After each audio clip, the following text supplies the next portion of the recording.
have Naz Tabares. Hello, for Ren and Joseph. Ren, anong yung gusto and hindi mo gusto sa character ni Zeke? And kay Marco, ano yung gusto at hindi mo gusto sa character ni Amy? And would you say na, if ever, pakakasalan niyo ba yung character ni Zeke and ni Amy? Kung ano yung gusto at hindi gusto ko sa kanya. Kay Amy yan. As Amy. Kay Amy. Yung gusto ko sa kanya, I guess yung pagiging genuine niya. Talagang mabait na tao si Amy. Sobra yung, wala siyang wala siyang bahid ng kasamaan. Talagang, kumbaga sa color, she's white. Siguro yung part lang na hindi ko gusto, talagang tatanga-tanga siya. As in, I cannot stand a person like that. You know, parang hindi, syempre kung meron ka mang magiging girlfriend or gusto mong pakasalan, you want to be a power couple. Somehow yung matututo ka din, it's gonna uplift you, not to bring you down. And so, siguro yun yung hindi ko matatanggap. Why? Hindi naman ganun eh. Sorry. Ayaw mo yun, tatanga-tanga siya. Cute kaya. Ako naman, honestly, si Zeke, hindi naman talaga siya bad. Hindi siya masamang tao talaga. As in, si Amy yung nakakita nun, yung pagkatao ni Zeke na hindi nakakita ng karamihan. Actually, very human siya. Very, sabihin natin gray, pero human siya, may puso siya. So yun yung pinaka nagustuhan ko sa kanya, na parang kahit sa kabila ng kung gaano man ka dark yung mundong meron siya, meron pa ring lightness within him na sobrang pinakita niya kay Amy nang hindi niya actually sinasadya na ipakita yun. Pero dahil si Amy na-appreciate siya at minahal siya, so syempre makikita mo yun, diba? Na parang may mga ganong may ganong sides talaga ang bawat tao na parang akala mo eto lang siya pero ay hindi pala, mabait pa rin talaga siya, mabait pala talaga siyang tao. So ayun. Wala kang gusto, wala kang hindi Wala kang gusto? Wala hindi kong, gusto. hindi gusto. Sige na nga, yung lagi niya akong tinatawag na tanga. Ay, tanga mo. Ganun siya. Tapos pinipitik niya ako lagi. Tapos minsan, sobrang acting nga ako, di ba? Lagi siya, ay sorry, masakit ba? Kala niya masakit. Pero hindi naman. Ayun. Thank you. Okay, thank you so much. Ngayon naman, pakinggan natin from Philippine Star, we have Dolly Ann Carvajal. Hi. For the whole cast, especially Loren and Joseph, what scene in the series would you want to experience in real life? What scene in the series would you like to experience in real life? Simula naman tayo on that end. Ikaw naman. RG, Lynn. Gusto ko muna si Maro nag-iisip ako. Ano kaya? What scene, the question is, what scene kung yung i-apply in real life? What scene in the series would you like to experience in real life? Oh, probably being the mafia talaga. Kasi I think malayo naman talagang maging mafia ako. Pero kung meron mang scene na talagang gusto kong matry, is yung may mga scene kaming bakbakan talaga. Yun yung gusto kong matry in real life. Though, i-play safe lang natin kasi syempre, mahirap naman na. Pero yun talaga, being mafia, for me lang kasi, yung world kasi ng mafia, kung as is mo siyang papakinggan na mafia, parang ang sama. Pero sabi nga ni Red kanina na, may different colors talaga eh. Hindi porket akala mo dark lang siya.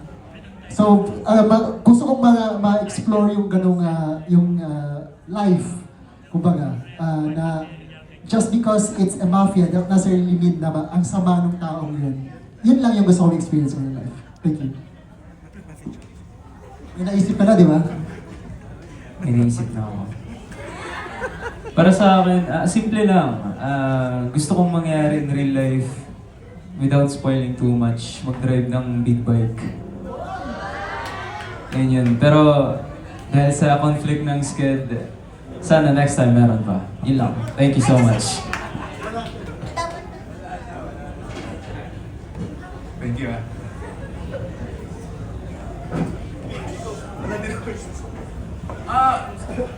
Siguro po yung barilan scene. Pero imbis na totoong baril, Nerf gun na lang.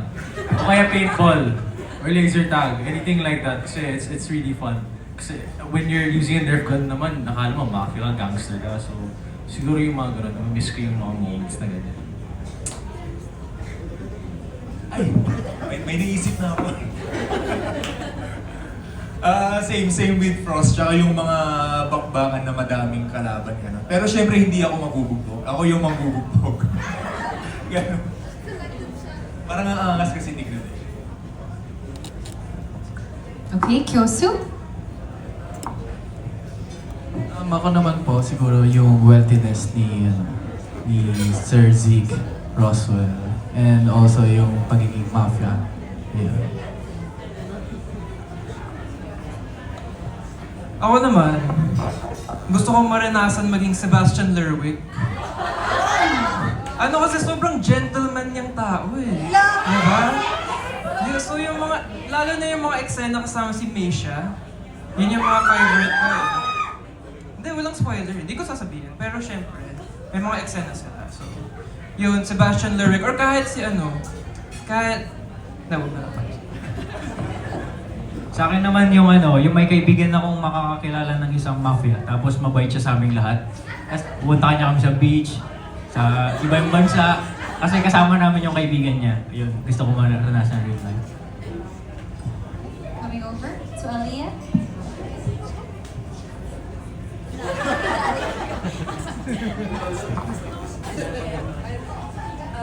I really want to be in college with them.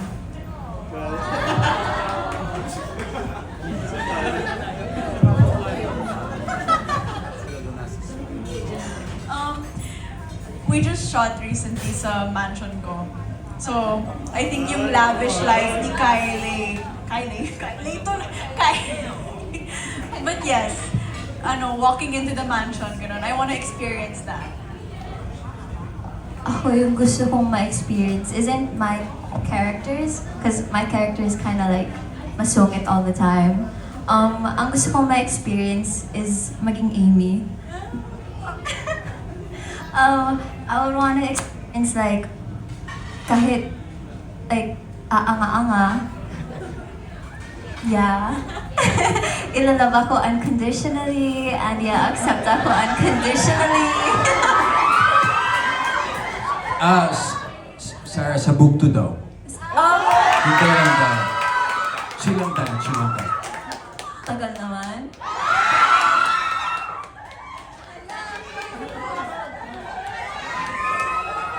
Sabihin mo, noted. Noted. Noted, madam.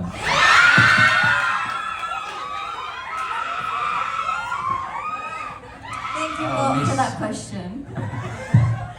Miss Dolly, thank you for another great question. Palagi kong inaabangan yung question mo. Yung gusto ko ma-experience, I think all of us can agree. Sino ang gusto maging bilyonaryo dito?